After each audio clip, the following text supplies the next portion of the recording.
In the past 2 weeks, we've seen some of the wildest twists and turns in the history of U.S. presidential elections. So where do we stand now? Joining us with some polling numbers, hot off the presses, CBS News Director of Elections and Surveys, Anthony Salvanto.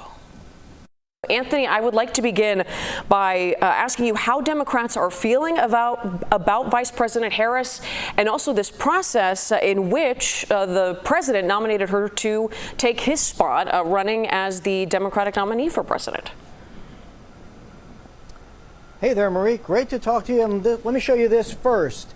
Democrats, by a 4-to-1 ratio, think that Joe Biden stepping aside makes their chances of winning in November better rather than worse. You might recall Joe Biden was trailing Donald Trump in our polling. So Democrats at least feel like they get a boost out of that. And then the other part to your question about what happens, well, even before Harris got the majority of delegate support and endorsement, 8 and 10 Democrats right away felt that the party ought to nominate her. So it's the rank and file Democrats now in sync with the delegates from our reporting, and that's where the Democratic Party stands as Joe Biden steps aside, Marie. And Anthony, do you have numbers on how people feel about how the president stepped down from the race and what Democrats think his legacy might be with this framing now?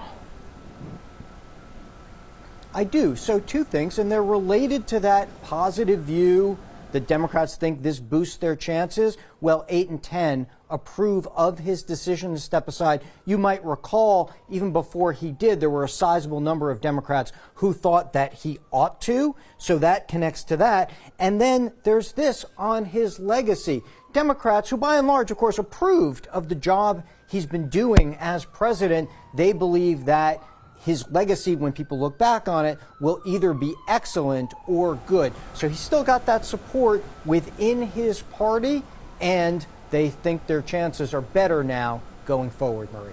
Okay, so looking ahead, what does the polling look like when it comes to a matchup between former President Donald Trump and Vice President Kamala Harris? So what we have is from before Joe Biden stepped aside, but we did test the hypothetical matchup, or it was at the time.